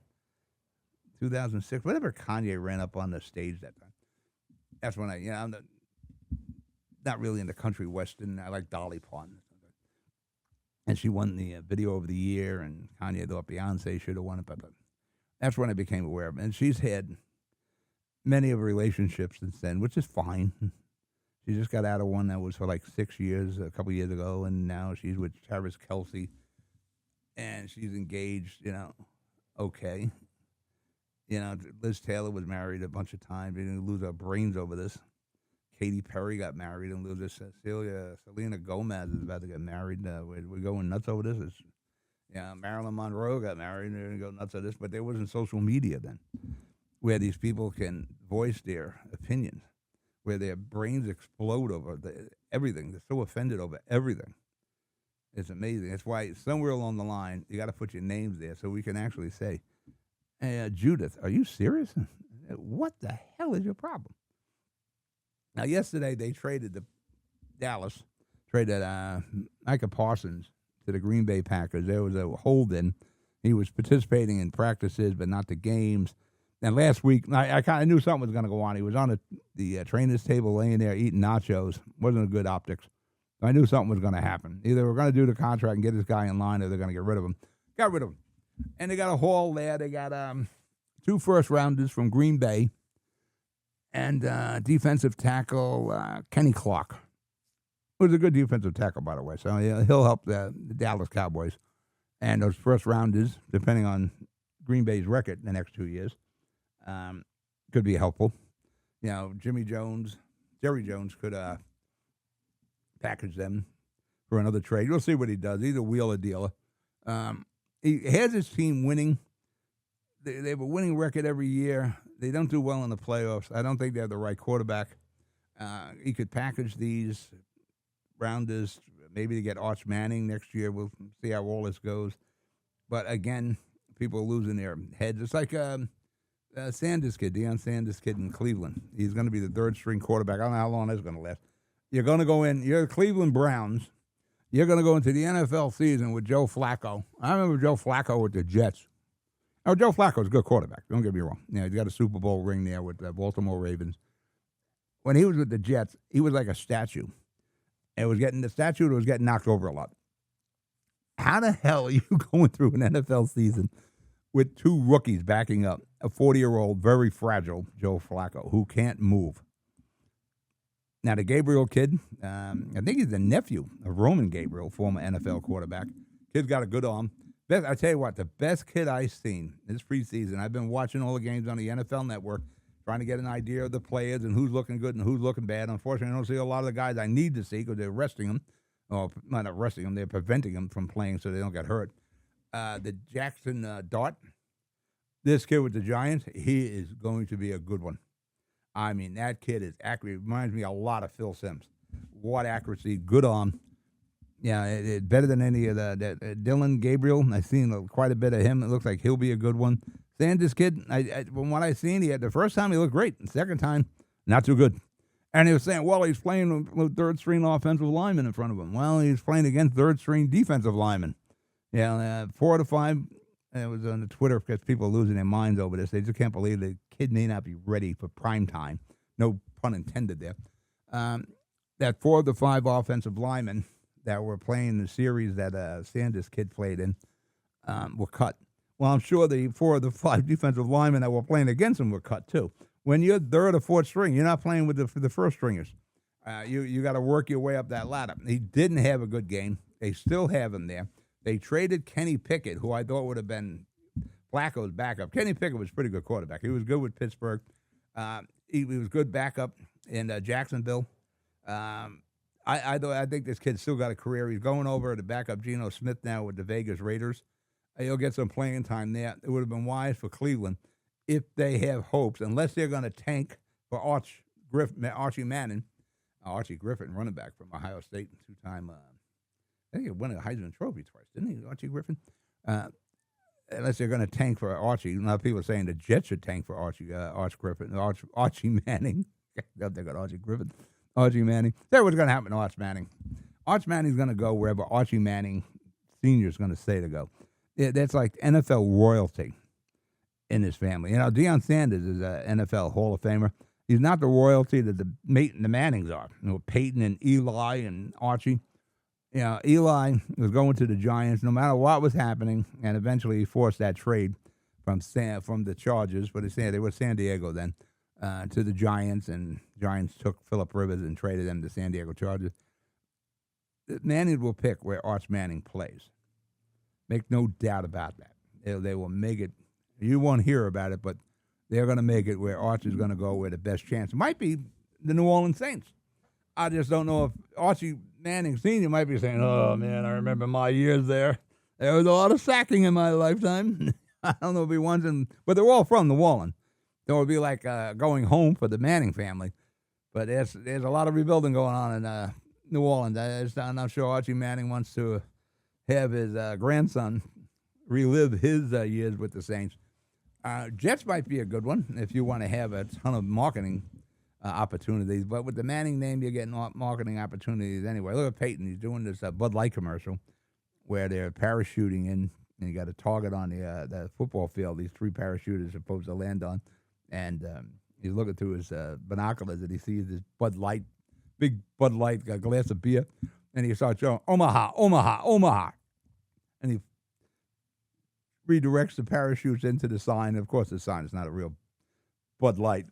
And at the end, you see Peyton Manning there with the 2 other parachutists, and he's got a tooth knocked out. But you watch. Arch Manning will go where the Manning family wants to send him. And like I said, the NFL starts next week. For that matter, Jersey Line, we'll have it up before Thursday. The new and improved Jersey Line. Hopefully it's new and improved. We'll see what Garrett's got in his bag of goodies there. I'll make the picks, and ChatGPT will be making picks. New Jersey, they're going to bring a rain tax. It's actually starting to happen in some of the municipalities. Rain tax is going into place. For that matter. Looks like somebody sent me some checks. I like that. Let me see here. Let me see what municipality did this already. But the rain tax is starting. What the rain tax is, if you don't have good drainage on your property, say your property is all blacktop, and the water just runs out into the street, they're going to hit you with a rain tax because they're going to have to start separating the rain from the sewer water. And let me get this guy. Here we go. I got it here.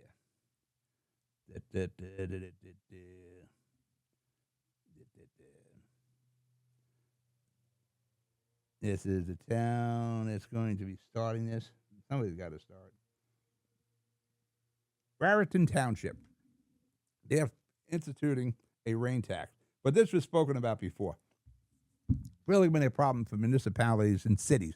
Jersey City. We don't have a lot of lawns. Everything's blacktop. If you have a warehouse or a condominium, whatever, and you don't have land that'll absorb that water, they're going to hit you with a rain tax. If your rainwater is going to run into the streets, you're going to get hit with a rain tax. If you got a mall with a big parking lot, you're going to get hit with a rain tax. If your house doesn't absorb the water, like here in Seaside Heights, this land here and the kids absorbs water immediately. It's got those beige rocks. The whole yard is made up of those beige little rocks, and it rains and boom, immediately the water is absorbed. If your water is running off into the public sewers, you're going to pay that. You're going to pay a rain tax. And Raritan Township has started it, and it's going to work its way all around the state of New Jersey as they start running, separating the sewer waters from the rainwater runoff. So it's just another tax here in the state of New Jersey you'll get to deal with. And one thing we love to do in the state of New Jersey is tax people. Because that's what we do here in Jersey. That's one of the things with the election coming up. For governor, you've got to make some real decisions, make an informed vote on November the 4th on what you want to do here concerning this election. You want to go status quo, and I got my issues with Murphy over his 8 years. I'm still very disappointed that we didn't do a lot of municipal consolidations and shared services. I think only 2 municipalities merged out of the whole state. He never really attacked the school funding program. The formula we use is just not adequate. There's huge cuts that have to be made to the school funding and the school systems in New Jersey. When you have 565 school districts, and all the school districts have their school boards, and they got salaries, and they got pensions, and they got holidays, and they got all these expenses that are paid through tax dollars, you don't need such a redundancy of 565 school districts. We got 21 counties. We should have 21 school districts. It makes more sense to me. Because we've got to cut some of these expenses. There's no reason why Jersey City costs $36,000 a year to educate a student, when in Tom's River it's like $17,000, $18,000 a year to educate a student. And they're like 60 miles away from each other. There's a problem there. You shouldn't have a school budget that's over $1 billion. And that's what we have in Jersey City. We shouldn't have a school. My old elementary school, PS 23, costs like $58 million a year by counting the heads of the student. That's ridiculous. We shouldn't have all these expenses. It's not like they're paying property taxes and rent on these school buildings. There's a problem here when the public schools can't compete with the charter schools. And the charter schools are getting tax money too, but they're stretching this far better than the public schools are. And I said many times, take the teachers' salaries off the table. Non-negotiable. We're not fooling with them. Every other nickel has to be looked at.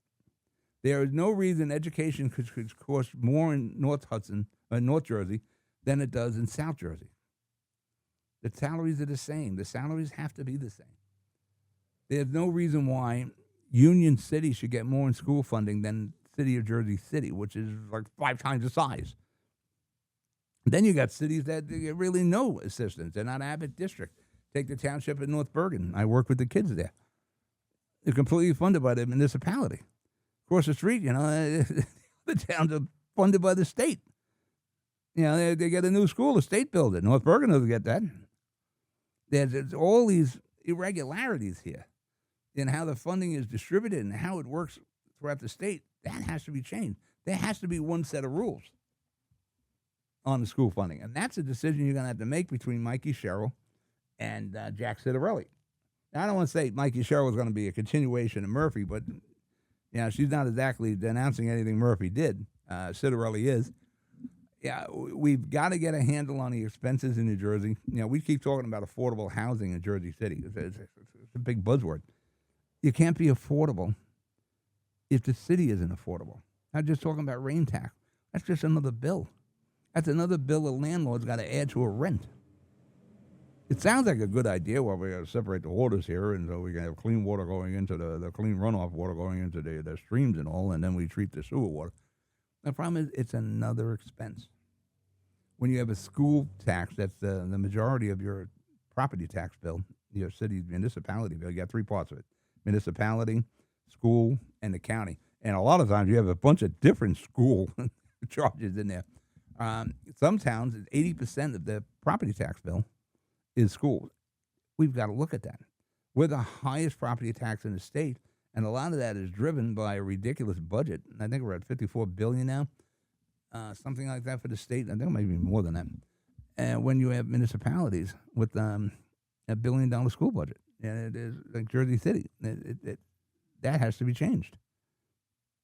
You can't have, and I actually think the state's a lot more than $54 billion. I'm positive of that now I'm thinking about it. We have to figure out how to make this state more affordable.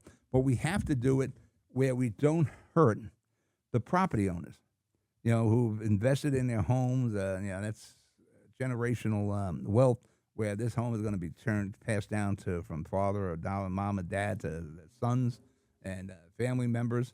We can't devalue that investment where, this house is worth $1 million and we're going to change it. And we're going to bring that value down to $600,000, where we just took $100,000 out of somebody's pocket.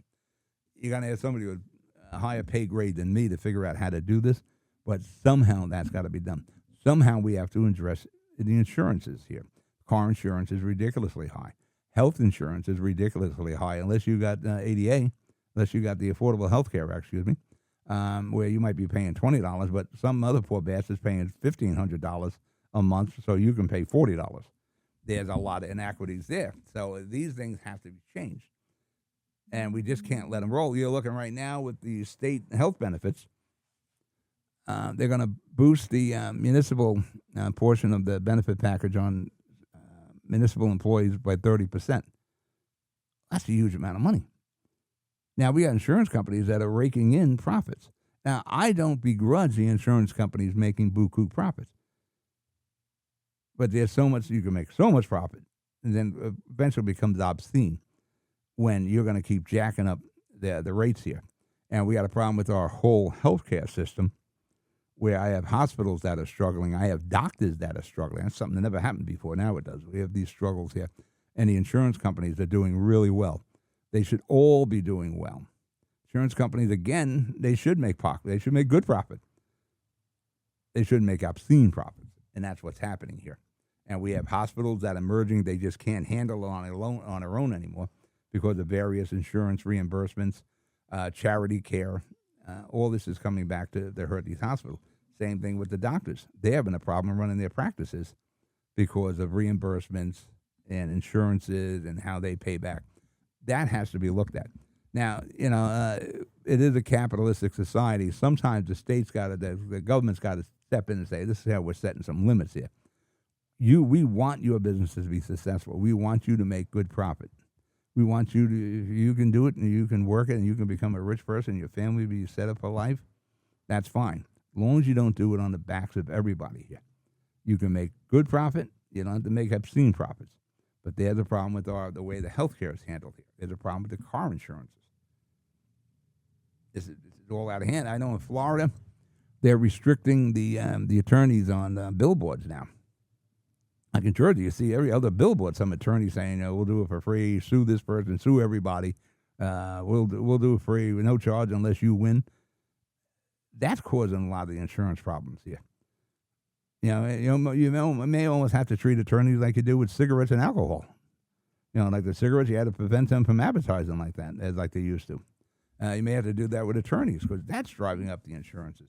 These are all the things. Public safety is an issue here in New Jersey. You want to be able to walk. You want your family to be able to walk out on the street and go shopping without worrying about being mugged. That has to change here in New Jersey. Kitchen table issues. The economy is important. You got to be able to stretch that dollar. Maybe the answer to affordable housing is we get keep more money at the house in the purses. Maybe that's how we address that. Well, we can't have affordable housing when the municipalities aren't affordable. Jersey City in particular. We're somewhere in the top 5 for rents in the nation. Come on, we're a mid-sized city. That shouldn't be the case, but it's an expensive city. All right, we're going to break for commercial. You'll listen to the Shore Show Radio, Seaside Heights edition. I'll be right back. Newport, the luxury waterfront community on the Hudson River, offers a quality of life you deserve in one of our many high-rise towers. With amenities such as the on-site Newport Path, light rail, Newport Town Square, 3 playgrounds, dog run, upscale restaurants, retail giants like Kohl's, JCPenney, Macy's, and Target. Morton Williams and Acme Supermarket are just outside your front door. A health and fitness center, skating rink, and medical facilities are also on site. Enjoy the New York skyline from our waterfront and various parks. Manhattan is just one pass stop away, or a quick ride through the Holland Tunnel. Nursery and private elementary schools all on site. 12-screen movie theater at the Newport Center Mall. Looking to visit? Stay at the Westin or Marriott Hotel. For more information, visit us at newportnj.com. Make lasting memories to cherish forever. It's incredible. It's you, Newport. Live like you want. Panapinto Properties, Jersey City, shaping the workplace with state-of-the-art office spaces and addresses your company desires. Building residences that define your home environment, adjacent to all modes of transportation with on-site parking available. The right address, the right lease. Call 201-521-9000 or visit online at panapintodevelopment.com. Panapinto Properties, building Jersey City for everyone. Good Friend Self-Storage in North Bergen, New Jersey is a fully climate-controlled facility equipped with state-of-the-art security, packing supplies, a Refer Friend program, and multiple loading docks convenient for commercial use. Located just off of Route 3 at 4301 Tunnelly Avenue, Route 1 and 9. Call 201-867-2444 or visit us on the web today. Good Friend Self-Storage. Let us be your good friend. Comprehensive healthcare is here, and here. RWJ Barnabas Health is healing, enhancing, and investing in Hudson County with its two newest locations, Hoboken and Exchange Place. Within walking distance or accessible by mass transit, our locations combine convenience with primary and specialty care, including cardiology, women's health, orthopedics, cancer care, and more. Let's be healthy together. Burns Brothers Memorials, Monuments, and Markers, 787 Tunnelly Avenue, Jersey City. Hudson County's only monument maker, serving all faiths and cemeteries. Design, studio, and large inventory on site. Cemetery inscriptions and custom orders welcome. Burns Brothers Memorials, Monuments, and Markers, 787 Tunnelly Avenue, just south of Secaucus Road. Craftsmanship that will last for all eternity. Burns Brothers, Jersey City, Albert H. Hopper, North Arlington. Visit us on the net. All right, we're back. Pat O'Melia here, Shore Show Radio, Seaside Heights edition. We're talking about the upcoming election for governor, but first let's talk a little more about Seaside Heights. 72 degrees. Sun is very shiny right now. It's out and bright. Boardwalk is completely open. All your stands are open. All the restaurants open. All the pizzerias are open. All the steak and cheesesteak places are open, and sausage and peppers. You are set for business there on the boardwalk. The beach is open, nicely moved out by Billy Ramboli and his gang there. Everything is open. Only thing we're waiting for is you to come on down. And come on down, you should. The traffic is fun, I understand. It's light coming down yet. So a lot of people came down last night, probably Thursday, and you still got people who are working today. So the ones that are heading down right now, the ones that could get out of work on Friday early. So off they are. But tonight, it'll be a whole different story. So if you're coming down, come on down right now and enjoy Seaside Heights. It'll be a good weekend. The official end to the summer, even though Seaside Heights extends it about another month with the Columbus Day events. And like I said before we got the house down here, we'd stay at the Belmont or the Aztec, and we would come down the end of August into September when all the kids are back to school. Boardwalk's open, everything's still open, just less crowded. Walk around. Beach was easy to negotiate. There's less people on there. The boardwalk, same way. Best time to come down. Drinking some Propel water here. Now, getting back to the election, you need to make an informed decision. Yeah, I'm more of a mercenary. I'll go with the best candidate. I voted for Reagan. I voted for Clinton. I'll vote for the best candidate. Who can do the best job for my state, my country, my city? That you need to do, too. Don't go in, just go Republican or Democrat. Look at the candidates. Look at where we are, where we need to go. Who's got the best chance of taking us for the next 4 years to get the state affordable. I'm talking about Jersey City and affordable housing. The state isn't affordable. You got a lot of ideologies there, like the Turnpike project. They're going to widen the Turnpike. They're going to put a new bridge going into Bayonne, the exit 14 exits A, B, and C. That bridge, I'm surprised it hasn't fallen down. When they built that, somebody was stuffing a lot of money in their pockets back there in the late 50s and the 60s. You go on the Turnpike, especially the truck lanes, it is all backed up going to the ports. I used to be in truck, and I still talk to truckers. It is very difficult getting into ports now. It's very difficult on the Turnpike. If you ride the Turnpike, you see the traffic. Now, you got people who are against the widening program. They want to take the money and put it towards mass transit. Well, mass transit is already funded now 75% by you, the taxpayers. Everybody on that bus, their ticket, 75% of that ticket has been paid for by you, not the person who bought the ticket. Same thing with the ferries.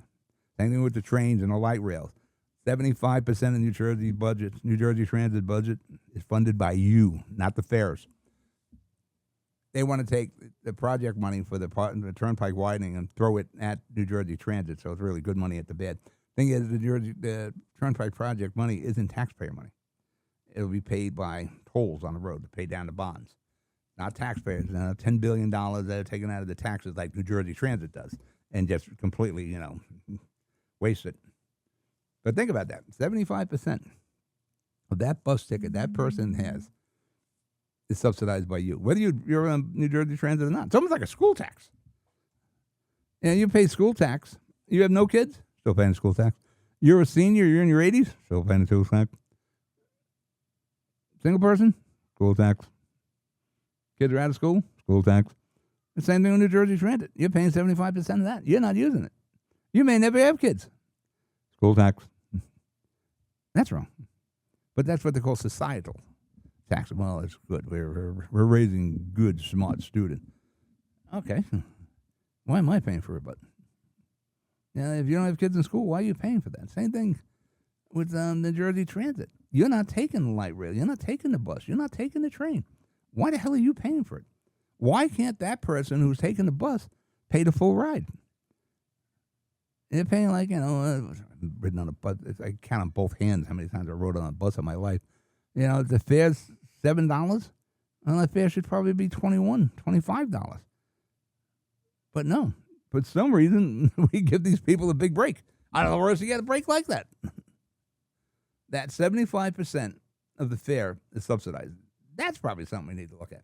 But getting back to the Turnpike project, yes, we need the project widened. We need the Turnpike widened. So much traffic is now by truck. Amazon. I just got a bunch of studio equipment. That was shipped by truck. It was on a big tractor trailer at one point. Then it got on the Amazon truck, and the Amazon truck brought it down to me. I just got another 4K camera, and we got another mixer because we're setting up the high school kids. A bunch of other studio stuff. But that came in a day. But that all went by truck. And all those trucks are on the Turnpike. And now the people in Jersey City, you got these bleeding hearts. Again, Jersey City got here. It'll bring more traffic to Jersey City. They're not just widening the friggin' project to go to Jersey City. You got A, B, and C on that bridge. The widening is going to go north. It's going to go past Jersey City, not just going to Jersey City. People say, well, widen that project. The Holland Tunnel is going to stay the same. You already got the traffic you're getting to the Holland Tunnel. Nobody's getting on the Turnpike because they widen it. They think, well, let's go to Jersey City and cause problem. No, we're widening that because of commerce. Commerce needs to go forward. You want to keep ordering from Amazon, then it's got to be shipped. You want to keep ordering from these Walmart. Walmart does a lot. I was surprised how much Walmart does with next day shipping. You want to order from B&H? You don't want to go out and shop and pick the stuff up yourself because maybe you're a bicyclist and you don't have a car. So you have everything delivered to you. Then that's what's going to happen. We've got to widen the roads. And then not all those widen roads aren't going to Jersey City. They're going past Jersey City.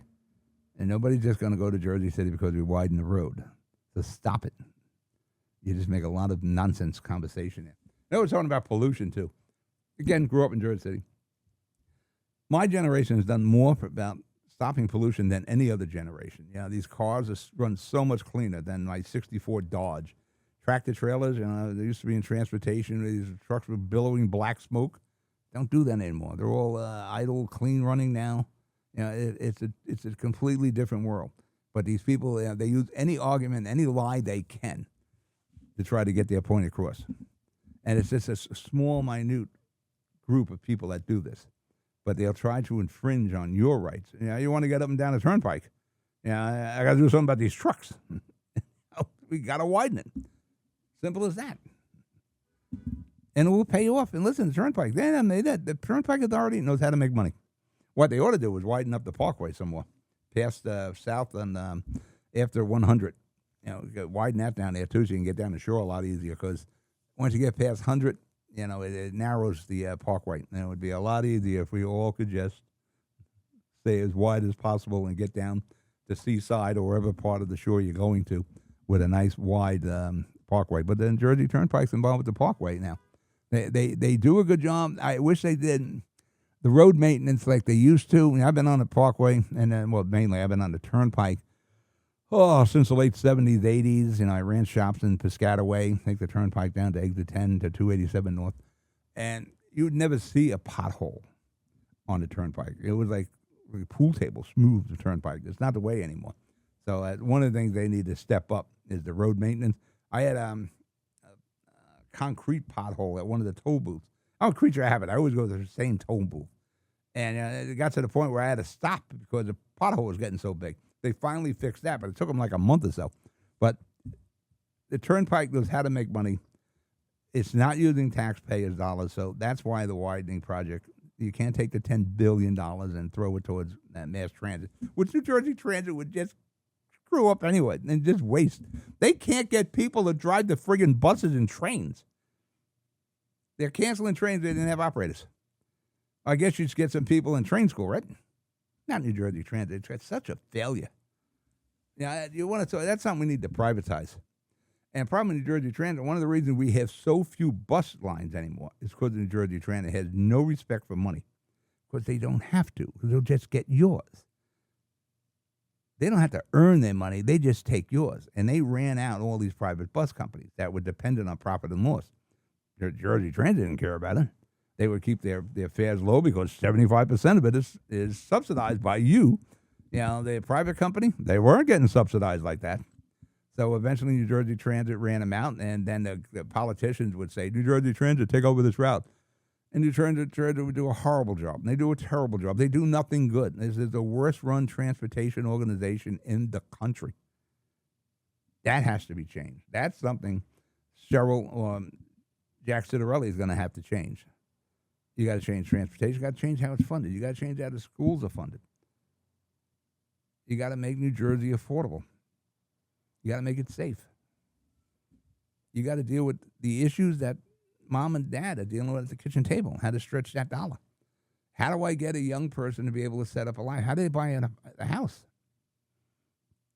A house down in Jersey City, it's like $1 million. No, let me take that back. A floor in a house is $1 million.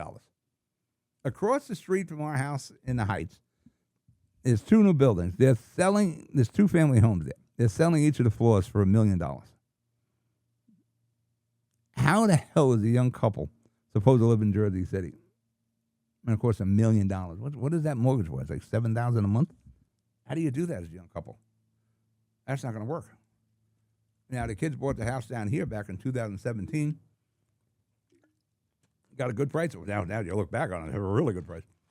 This house down here is worth like $1 million. I don't know how a young couple does it. Somehow we got to make it that a young couple can actually start to live and raise a family in New Jersey. And it's going to be pretty damn tough to do when you can't buy a house. And it's the American dream, isn't it?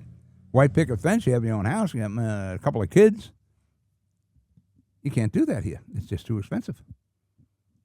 That's got to change. But how do you do that without hurting the values of the other homes? I don't know. You build affordable housing, you build too much of it. In Jersey City, we could build affordable housing. We used to do it in the 60s and the 70s. And it was a collaboration between the feds, the state, the county, and the municipalities. And we would build high-rises. So high-rises was Kerry Woods, where we lived until my mother passed away in 66. It was like 14 stories high, beautiful building. There were like 7 or 8 of them. We lived at 71 Merritt Street, 7C. Now there's only one building left. They knocked them all down. For some reason, low and middle income can't live in high rises. Same thing with Holland Gardens, Montgomery Gardens. You know, they weren't super high rise, maybe 4 or 5 stories. They're all gone, and we replaced them with townhouses. And it's going on all over the city. High income, you can live in high rises. Low and middle income, no, you can't live in the high rise. We'll replace those high rises with townhouses. We'll, like Curry Woods, I don't know how many thousands of people you chased out of Curry Woods, and replace it with townhouses at Duncan Avenue, Duncan projects. They weren't all called projects. We kind of picked up projects later. Duncan, right on Route 1 and 9 at Duncan Avenue. You had a lot of high rises there. Knocked them all down. Built townhouses where, you know, you probably got rid of 2,000 families and you made housing enough for maybe 400 families. You want affordable housing in Jersey City? I don't know about getting 2-3 family housing, but we can build high rises in Jersey City like we used to do in the 60s and 70s, and that was low and middle income. For some reason, we just built townhouses on that same footprint now, where I could have built, 40, 50 or 60 apartments on a high rise, and now I'm building a townhouse. So I'm not getting as much bang for my land as I should be. But getting back, if you want to buy a home in Jersey City, good luck. You better hit the lottery first. But that's starting to happen everywhere. And my daughter's looking to buy property in North Bergen. And property there is, you're looking to get a 2-family. Yeah, you're looking at $900,000 there. Well, I'm telling the kids now, the 2 of them, while you guys are young, you got another 20 years of working in you, and you can afford the mortgages between the 2 years, buy the properties now. I would buy a multi and a single family in North Bergen. We looked at, I even talked to Mayor Full about it. So we're looking at Jersey City. Forget about it. We just can't do it. So North Bergen, Secaucus is a possibility. No, another possibility is Bayonne. You can actually get some decent prices there. But getting back to the gubernatorial election, you need to make a choice on who's going to lead us out of this wilderness for the next 4 years. And hopefully you make the right choice. Well, we're almost out of time here. Like I said, we are in Seaside Heights. We are live here. The sun is out. It's 74 degrees. The ocean is the perfect temperature for swimming. The beach is pristine. Boardwalk is all open. Everything is open. As of right now, the traffic getting down here is slow because not everybody can get out of blow off Friday before the holiday or get out of work early. If you're one of those people, get on the road right now. Get on down here and enjoy the weekend. It's a holiday. It's a Labor Day weekend, the official end of summer. But in Seaside Heights, we kind of extend that for another month going into Columbus Day. So listen, I'll be back next week. Oh, no, I'm back tomorrow. What am I saying? I'm broadcasting tomorrow. Tune in tomorrow. Don't forget, download the Live 365 app. Catch me tomorrow from 10 to noon. I'm Pat O'Melia, Shore Show Radio, Seaside Heights edition here on GGR. Thank you for listening. I'll talk to you tomorrow. Good night.